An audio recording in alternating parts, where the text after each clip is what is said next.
So I am way overdue for switching up my makeup product rotation. I think the last one I did was in summer. But before we move into winter, I wanted to go over the products that I've been using for the last couple months and give you my thoughts on them. And I'm also wearing a full face of my makeup rotation, so I'll put in some footage of the application. You can get a better feel for these products in case you're curious. First, let's start with the Charlotte Tilbury Hollywood Flawless Filter, and I have the shade 6 Tan. I've rebought this shade a couple times because I love the effect that this product gives me. It's like a cross between a liquid highlighter and a skin tint to me. I like applying it on the high points of my face, and it just gives this natural reflection that makes it look like your skin is just juicy and hydrated. And I just can't get that on my own unless I drink gallons of water, I guess. But I love the way that it reflects light and it's not shimmery or glittery. It just looks so natural. I also have the e.l.f. Halo Glow, but this just has a little bit less coverage. The e.l.f. Halo Glow you could wear as a foundation in my opinion, but this is just very sheer and adds like a little tint of color. I love this shade for the summer, so I might have to swap over to the Halo Glow for winter when I get a little bit paler, but I just think this product is worth every penny, but I will keep trying to just get it on sale because it is quite expensive. I had another illuminator in my rotation, and this is the Saie Glowy Super Gel in the shade Sunglow. This is their bronzier version. I think it's really pretty and reflects light really well. I really got this for use in the summertime and I used it a bunch then. But one thing I realized is that in certain lighting, if you put this all over your face, it is just like shimmer city. Like, it is not a kind of product that melts into your skin. I feel like it looks like there are little shiny particles all over your face. And I think I have a clip because I thought I looked totally normal, and then I walked by some lighting that made me go, yikes. So I don't know how I feel about this product anymore. I'm glad I didn't buy another one just yet, but I think how I used it today, where I just used it like where I would put bronzer, I think that was nice and just added another level of glow. But I was really looking for a product that I could apply all over my face for a nice healthy glow. And unfortunately, when I do that with this, it makes me feel like a bronzed disco ball. So I'll keep it for that purpose for now and probably declutter it once it's expired. Okay, now onto a proper highlighter, and this is the Danessa Marks Vision Flush Glow in Majesty. And this is a really gorgeous bronzy coppery shade. And the real thing of note here is this formula. I am in love with this formula. It feels like a lush cream, like a whipped pudding almost, of highlighter that just sinks into your skin. It's like my skin just gobbles it up, but not in a way where it disappears. It just looks so seamless and beautiful. And it's also quite intense. Like, it leans more metallic for sure, but in just like small amounts, I think it looks very natural. And I just absolutely love it. And it's only, I think it's like $20. I don't understand how that's possible. This formula is so excellent. It's really a wonder that I haven't picked up more shades, but I think because it's so intense and I use it so sparingly, I don't need to collect them all because I won't be able to use them before they go bad. So yay for restraint. Yeah, I'm just a huge fan of this product. Oh, and I think they have some shades that are glittery, but this one in particular is just like a fine shimmer. There aren't any discernible particles going on. Okay, next is one of the bronzers that was in my rotation, and this is NARS Casino, which they unfortunately have reformulated, and the shade that they say is NARS Casino is not it. It is quite different, so I don't know where to find a shade like this again, but it has a bit of red to it, and then it also has golden shimmers throughout, so it just makes your skin look very healthy. And I love that it's not too dramatic on my skin, so I can really build it up if I want something super bronzed. And the texture is just, it feels like powdered sugar. If you really get around in there, it's just so finely milled. I think it's divine, and I've had it for so long, so it definitely is worth however many 40s of dollars I paid for it. It's interesting because just looking at it, I feel like I can't see the shimmers inside of it, but if you build it up like in a swatch, you can see them. And I think that's perfect because then it just doesn't look flat matte when you apply it to your skin. It just has a bit of radiance and almost like a satiny sheen, and that's the kind of look that I'm going for. I'm kind of out of my overly dewy phase, but I'm not fully committed to like a soft matte. I want something a bit more lively. Also, put stickers on your makeup if you don't. It's so cute. For eyes, there are 2 eye products in my rotation I wanted to talk about. So I have this Essence Blend and Line Stick in Copper Feels, and it's a really pretty copper shade, but it's very understated. It has just a really nice shimmer to it. It's not glittery, it's not sparkly in any way, which at first disappointed me, but then I realized it made a really nice base so that I could kind of shift it to whatever look I wanted by just adding a nice little topper on it. So this is a cream eyeshadow stick, and I remember when I first got it, I found it blended super easily. I've had it for, I think, at least 9 months now because I hadn't bought makeup since February, and it's starting to lose a bit of that creaminess, but it still blends out all right. I just think it's something I'm noticing with eyeshadow sticks as I've been kind of collecting them, that once they lose a bit of that moisture in the formula, you gotta work really fast. And this has a shelf life of 24 months, so I don't know what this will be like after another year, if it'll just be like crumbly and work better as maybe a liner instead of an eyeshadow. But I think this was $3 or $4, and I think it was a super great buy because I love layering it with this other product that was in my rotation, and this is the Party Favor palette from Urban Decay. Sadly, it was limited edition, but it has just a bevy of beautiful moon dust shadows in here, and I put it in my rotation for the specific shade Powder Trip, which is just a gorgeous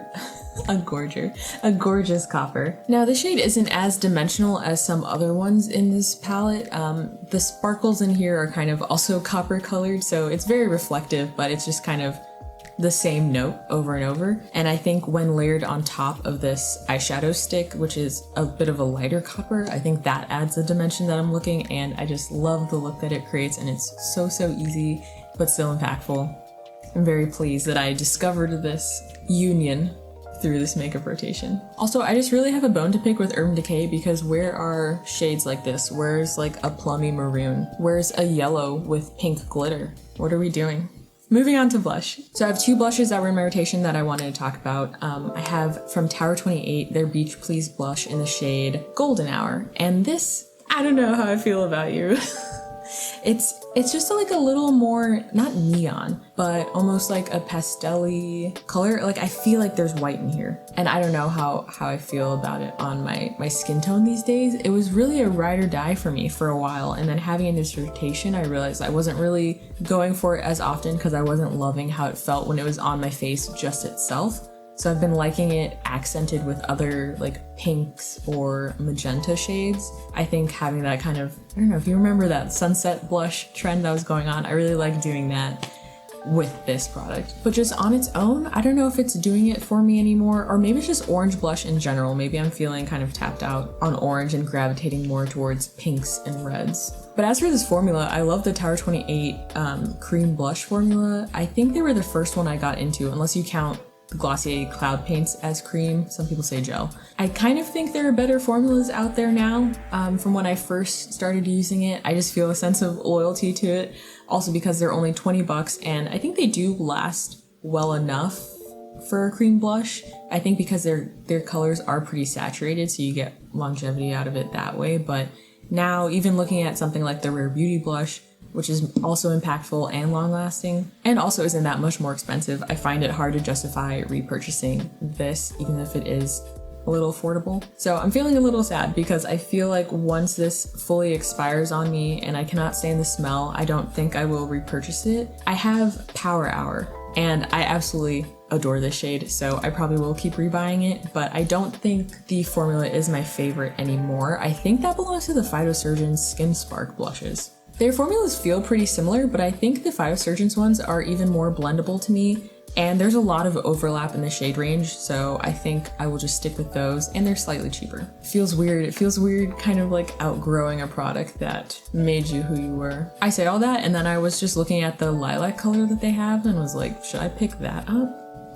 I don't know, maybe that's the next journey for me. But the next blush for us is the Rare Beauty liquid blush in the shade Grateful. So this is in their dewy formula, and I think that combined with this like cherry fire engine red shade is just so impactful and beautiful on the cheeks. When I first got it, I just felt like a kid in a candy store. I was like, what is this beautiful, completely new to me product? I've never tried a shade this bold before, and I think it looks fantastic on my skin tone, especially because it just feels very sheer, the color, so it almost feels like it's coming from within. It doesn't look just like painted on. Your skin can still kind of breathe through it and be seen, and I love that. I love a very natural, flush look. I also really like that since the color is so bold and that pigment is intense, that after I set my makeup, it still shines through and I don't have to go back in and touch up. It's a small thing, but I appreciate it. I'm so glad I had both of these in my makeup rotation this season. I feel like they complement each other so well, and it was a really nice swan song for golden hour.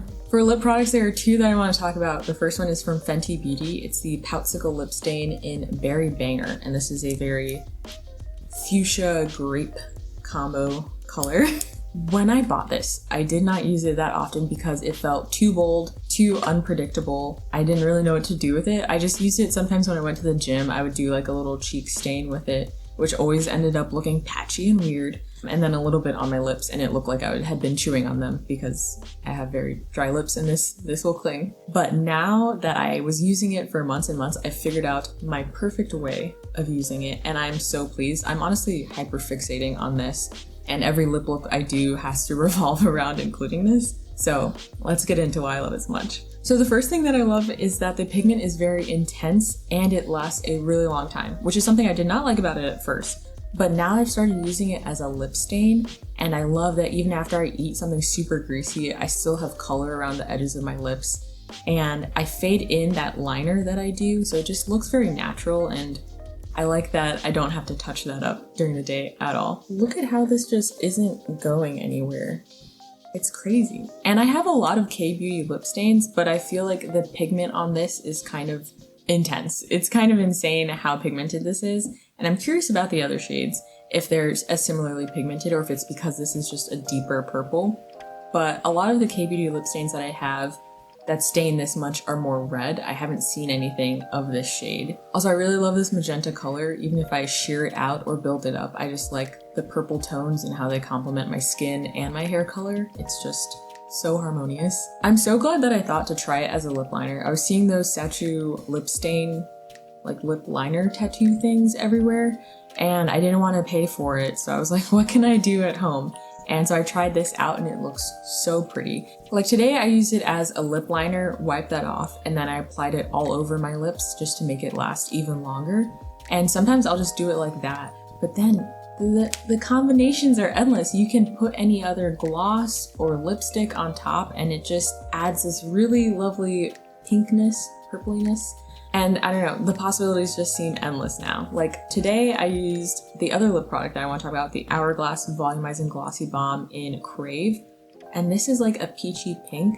And this gives a completely different effect than if I use something deep and purple, like the House Lads Lip Glaze in Fig.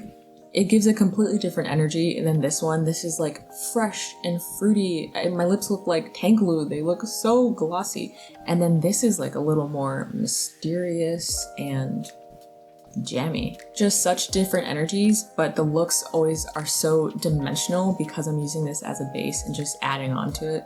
It makes me so excited to play around with more lip combos. So I'm just so glad that I did this makeup rotation because otherwise I don't think I would have touched this for at least another year. Some other things about this Volumizing Glossy Balm. I got this color hoping that it'd be more of a neutral everyday shade for me, but it does lean a bit more like peachy and pink. It's a bit poppier. I think it's really pretty for spring, but I think I don't like just wearing it on its own. I think these two together are gorgeous. I have another shade in this formula. I have Haze here. It's more of a like orangey red. That it's moody, I like it. But then this is Crave, and you can see it's just a bit more pink and bright. I like them both, but neither of them are like my daily go-to shade. I do like them for adding just an intense gloss on top. The mintiness, the whole like volumizing aspect of it, I don't know that I notice it so much, but I'm kind of happy for that. I don't know when everything started being super volumizing and plumping, but I liked when things were not like that. I have to avoid a lot of the like spicy things that are going on right now. But this is just gentle. I think it might be something where if you wore it every day, you might notice effects, but it just really gives me a lot of gloss and this hydrated look, and that's what I mostly reach for it for. I also don't have a lot of pink lip products, so I like just dabbing on a bit of Crave if I want to add that splash to a nude gloss. So I feel like these are really cute products and they deliver on the luxury experience that you're paying for, but the gloss, that is really what motivated me to buy these. I think I'm kind of finding that same glossiness that blows my mind from K-Beauty and C-Beauty, so I don't know that I need to pick up any more of these, but I don't think I need more than these. Just an army of little gold glosses. So those are all the products I want to chat about from my last makeup rotation from summer. So I will see you really soon for my winter makeup rotation, and thank you so much for watching.